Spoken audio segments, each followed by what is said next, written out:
Very good morning, dear students of Standard 4th.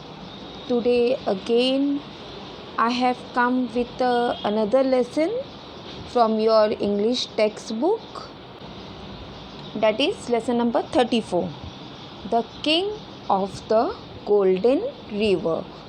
तो students, king यानी क्या? राजा को किंग कहते हैं, ओके। और गोल्डन रिवर यानी सुनहरा नदी. Got it? Now, if you have textbook with you, come to page number 79, lesson number 34, part 1. Now let's read the lesson, and in very short I will explain you. First paragraph. Long ago, in the mountainous part of a country, there was fertile valley. बहुत time पहले एक जगह में, एक country में, एक mountainous part के जगह में फर्टाइल वैली हुआ करता था. What is the meaning of fertile valley? यानी वहाँ का जो वैली रहता था वो पूरी तरीके से फर्टाइल होता था, जहाँ पे बहुत सारे अच्छे क्रॉप्स उगते थे. Understood? There were many waterfalls leaping down the mountain tops, but not into the valley. अब वहाँ पे साइड में बहुत बड़े बड़े झरने भी होते थे, जो माउंटेन टॉप से पानी का जो झरना था वो रिवर में फ्लो होता था. They all ran down the other side of the mountain. और वो सारा पानी वो वैली पे नहीं गिर के माउंटेन के दूसरे रेंज पे फ्लो आउट हो जाता था. One of the fall was very high and shone like gold in the beam of evening sun. वो सारे झरने में से एक बहुत बड़ा झरना ऐसा था जो सनसेट के टाइम में, जब इवनिंग टाइम होता था, सन का रेस गोल्डन होता था, तो वो पूरा झरना जो है गोल्डन कलर का दिखने लगता था. People call the golden river. और वो जो पानी गिरती थी, जो रिवर में गिरती थी, वो सारा रिवर का पानी सुनहरा कलर का दिखता था, यानी it looks a golden colour. तो इसीलिए जो वहाँ के पीपल थे उन लोग वो रिवर को गोल्डन रिवर बोला करते थे. Now, though there was no stream running down the valley itself, the wind constantly brought the cloud to the valley. अब जबकि हमें पता चला कि वहाँ जो रेनफॉल है या जो स्ट्रीम है वो वैली के ऊपर नहीं फ़्लो होता था, वो माउंटेन के दूसरे रेंज में फ़्लो होता था. तो ये क्लाउड्स जो है आसमान का नेचुरल वे के तरीके से वो क्लाउड्स पूरा आकर वैली के ऊपर जमा हो जाता था. Even when the rest of country was dry, it always rained in the valley. जबकि पूरा कंट्री ड्राई होता था सीज़न के टाइम में या ऑफ सीज़न के टाइम में, तो वो टाइम में पूरा सिर्फ उसी पर्टिकुलर प्लेस में वैली में रेनफॉल होता था साल भर.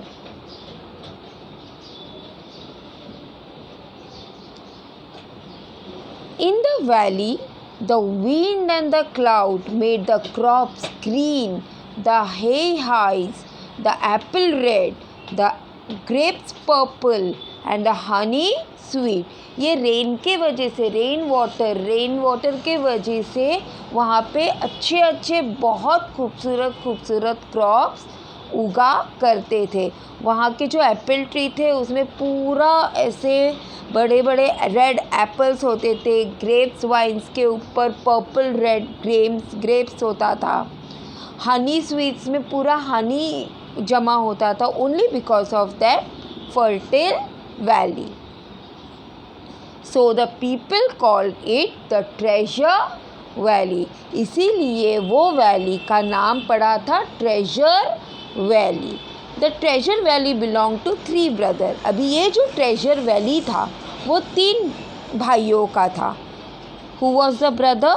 Scots, Hans and Glux. They were 3 brothers.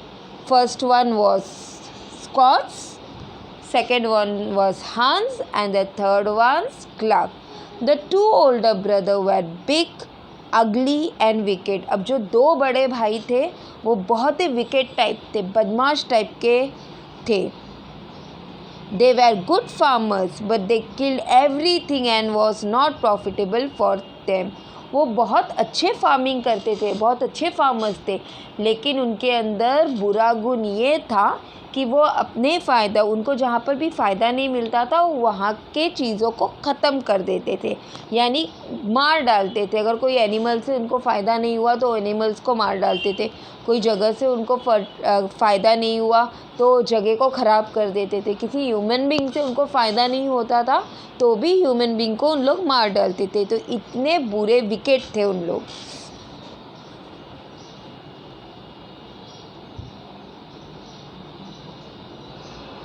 Even little things like blackbird and hedgehogs and cricket, they did not treat them servant well and gave them only poor wages. They waited till the corn had become very expensive in market and then sold it for twice its value. वो poor को भी बिल्कुल help नहीं करते थे. उन लोग जो भी क्रॉप्स होता था वो वेट करते थे कि जब महंगाई बढ़ेगी, उसका एक्सपेंस बढ़ेगा, तभी वो उसको बाहर बेचते थे. लेकिन गरीब लोग बिना खा के भूखे मर जाते थे, फिर भी उनके दिल में दया नहीं आती थी. They were very rich but they never ever gave even so much as a penny to the poor. People call them black brothers. उनके पास पैसों का लॉट था, बहुत पैसे थे. They were very rich but they did not help a single money to anyone. The youngest brother, the youngest of the 3 brothers was only 12 years old. अब सबसे जो छोटा भाई था उसका सिर्फ 12 साल का था. He was just the opposite of his brother. जितना बुरा उसका बड़ा भाई होता था उतना ही अच्छा ये छोटा वाला भाई हुआ करता था. He was kind to every living thing, though his own brother were cruel to him and made him do all the cookings and the mending of the housework for them. बड़े भाई जितने दुष्ट थे, जितने विकेट थे, जितने ख़राब थे, उतना ही ह्यूमन काइंड छोटा भाई था. छोटा भाई का नाम क्या था? ग्लक. He was Gluck. उतना ही गरीबों के लिए उसके अंदर दया था, गरीबों को हेल्प करता था. और उसके जो बड़े भाई थे वो पूरा घर का काम सब उसके ऊपर जुल्म करता था. पूरा घर का काम वो छोटे भाई से करवाते थे. They were very bad brothers. One evening, the 2 brothers had gone out. एक दिन क्या हुआ? एक शाम में वो दोनों भाई बाहर निकल गए. As usual, they had warned Gluck to let nobody in and give nothing out. Her time के जैसे उन्होंने ग्लक को वॉर्न किया, छोटे भाई को वॉर्न किया कि घर से एक चीज़ किसी को हेल्प नहीं करना है, बाहर नहीं देना है और किसी को भी अंदर नहीं लेना है. Gluck was to get that dinner ready for them. और ग्लक को घर का पूरा काम करना था, इवन उनका 2 टाइम का खाना रेडी रखना पड़ता था. It was raining very hard outside. The weather was very cold. अब वो शाम बहुत बारिश हुई और बाहर का जो मौसम था, क्लाइमेट था, that was very cold, chilled. Just then there was a double knock on the door. उसी टाइम में किसी ने तो डोर में नॉक किया. Gluck went to the window and put his head out to see who it was. अभी Glück ने दरवाज़ा नहीं ओपन किया, उसने विंडो से झाँका कि दरवाजे में कौन आया है ये देखने के लिए. He saw the most extraordinary looking gentleman standing at the door. Gluck ने क्या देखा? एक अजीब सा इंसान, एक अजीब एक्स्ट्राऑर्डिनरी इंसान उसके दरवाजे के सामने खड़ा है. The strange visitor was very short. वो जो विजिटर था वो बहुत ही छोटा था. With a large nose. उसका नोज से इतनी लंबी थी, कोन के टाइप. रेड चिक्स, गाल पूरे रेड रेड थे. कर्ली मॉस्टिक यानी उसका जो मोछ था, मुच्छी था, वो भी पूरा कर्ली था. And merry twinkling eyes. He wore a conical cap as high as himself and a clock 4 times as long. उसने एक क्लॉनिकल कैप पहना था, यानी एक लंबी, आपको पिक्चर में दिख रहा है, एक बहुत लंबी नैरो कैप उसने पहना था जो उसके हाइट से बड़ा था. और उसके हाथ में एक 4 टाइम्स लार्जर वॉच था. उसके हाथ जितना छोटा था उससे दुगना तिगना चौगना बड़ा उसके हाथ का वॉच था. I am wet, let me in, said the stranger. अब स्ट्रेंजर ने दरवाजे में रुक के क्या बोला ग्लक से कि मैं पूरा गीला हो गया हूँ, मुझे अंदर आने दो. ग्लक ने क्या आंसर दिया? I beg pardon sir, said Gluck. I am very sorry but I really can't. मुझे माफ़ कर दो, मैं आपको अंदर नहीं ले सकता. My brother would beat me to death if I did such thing. मेरा भाई मुझे मार डालेगा अगर मैंने ऐसा कोई गलती की तो. But Gluck saw how hard it was raining and how cold it was and how wet the gentleman looked. अब क्योंकि ग्लक बहुत ही काइंड पर्सनैलिटी का बच्चा था, उसे उनको देख के, स्ट्रेंज मैन को देख के दया आ गई. वो देख रहा था कि वो स्ट्रेंज ऑर्डिनरी एक्स्ट्राऑर्डिनरी जो मैन था वो बहुत ही गीला हो गया था, वो ठंड के मारे हिल रहा था. तो उसके दिल में दया आ गई और उसने उसको घर पे आने दिया. So he opened the door and let the stranger in. Gluck thought he would let the stranger get warm inside for some time and ask him to leave before his brother came home. Gluck ने क्या सोचा कि वो stranger को अंदर लेगा, आग के सामने उसको थोड़ा हॉट करवाएगा, कुछ उसको खिलाएगा और उसको वापस भेज देगा उसके भाई से आने से पहले. The stranger however had no plan of leaving. Stranger जो था उसका कोई इरादा नहीं था वहाँ से जाने का.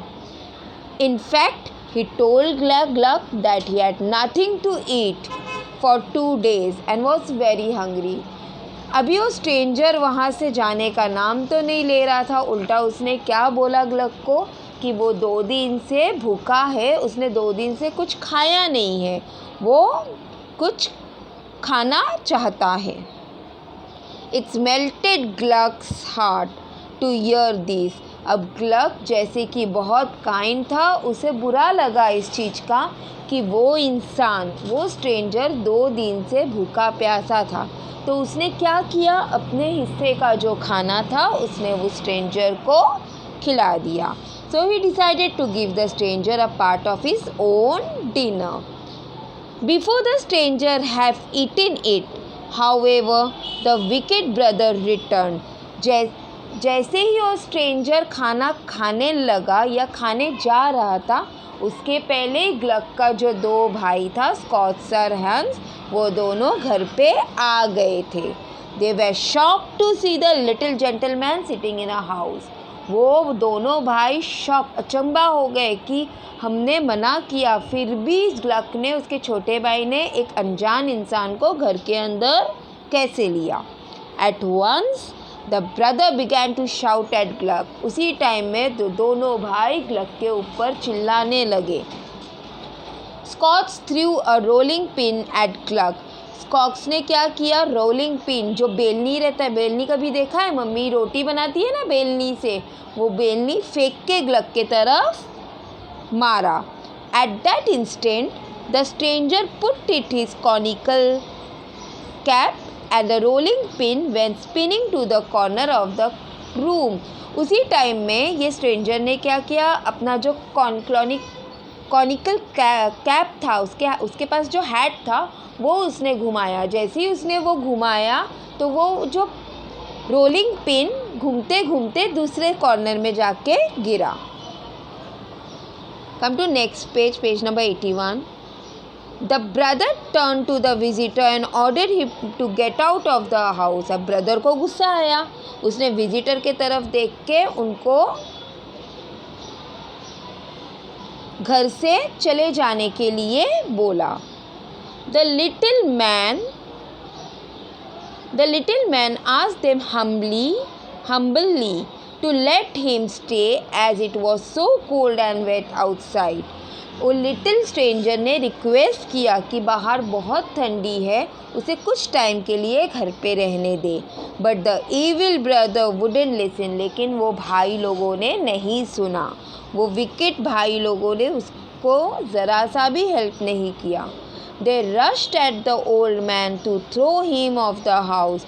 उन्होंने क्या किया? रश्ड आउट किया वो स्ट्रेंजर को बाहर निकाल देने के लिए। To their surprise they found they could not touch him. लेकिन उन लोग इतने सरप्राइज्ड हुए कि वो उनको टच नहीं कर पा रहे थे। वो विकेट भाई जो था वो स्ट्रेंजर को टच नहीं कर पा रहा था। Instead they were themselves swept into the corner with a rolling pin. जैसे ही वो उनको टच करने जा रहा था तो रोलिंग पिन से वो उसको खुद को मार पड़ी और वो रूम के दूसरे कॉर्नर में जाके गिरा। That night Then the second paragraph. Then the old gentleman gathered his cloak and cap and said, वो जेंटलमैन ने जो वो स्ट्रेंजर था वो अपना कैप उठाया और क्लॉक अपने हाथ में लिया। At 12 o'clock tonight I will call again. उन्होंने क्या बोला, क्या वॉर्न किया कि रात 12 बजे मैं फिर से आऊँगा। At 12 o'clock tonight I will call again. Call again यानी मैं वापस आऊँगा। But since you have treated me so badly, it will be the last visit I pay you. तुमने मुझे इतना बुरा बर्ताव मेरे साथ किया, वो लास्ट बार मैं तुम्हारे घर पे आऊँगा और इसकी कीमत तुमको चुकानी पड़ेगी। इसकी कीमत मैं तुमको दे के जाऊँगा। ये किसने कहा? ये स्ट्रेंजर ने कहा। किससे कहा? स्टूडेंट्स, किससे कहा? Hope so you all are understanding the lesson. Schwartz and Hans को कहा। दो विकेट भाई को उसने वॉर्न कर दिया। But since you have treated me so badly, it will be the last visit I pay you. Then he went away like a wind. वो ऐसे हवे की तरह वहाँ से चला गया। That night a big storm woke up brother. वो रात में बहुत बड़ा स्टॉर्म आया। हवे का जो धूल रहता है वो पूरा आया। It shook the house and blew away the roof. इतना बड़ा स्टॉर्म था कि वो घर को पूरा हिला दिया और घर का रूफ जो है उड़ा के लेके गया। Once again the wicked brother saw the strange visitor. फिर एक बार वो विकेट भाई ने स्ट्रेंज विजिटर को देखा। He was sitting on a cloud bobbing up and down. वो कहाँ पे बैठा था? वो क्लाउड के ऊपर बैठा था और बॉबिंग कर रहा था, यानी झूल रहा था क्लाउड के ऊपर बैठ के, ऊपर नीचे हो रहा था। You may go to your brother's room.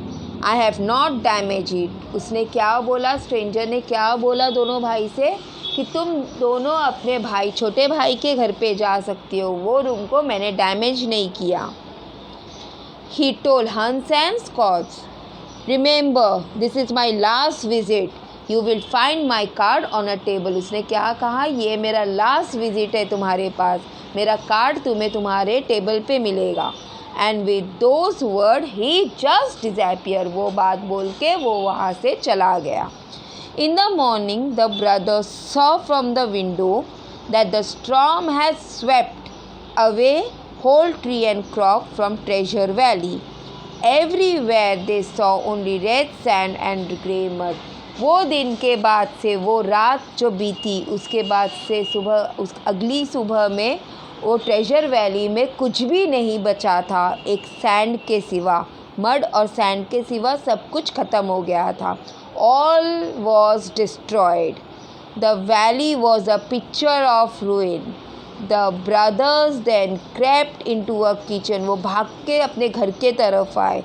On the kitchen table there was a small white card. Kitchen table में एक वाइट कार्ड था जिसमें क्या लिखा था? Sea south west wind azure. Understood, students? So this was the first part of Three Brothers. Golden River, you can tell. Again I will come with the next part, that is lesson number 35, The King of the Golden River, part 2. Read the lesson nicely, understand the story and wait for the question answer. Till then, stay safe. Have a great day.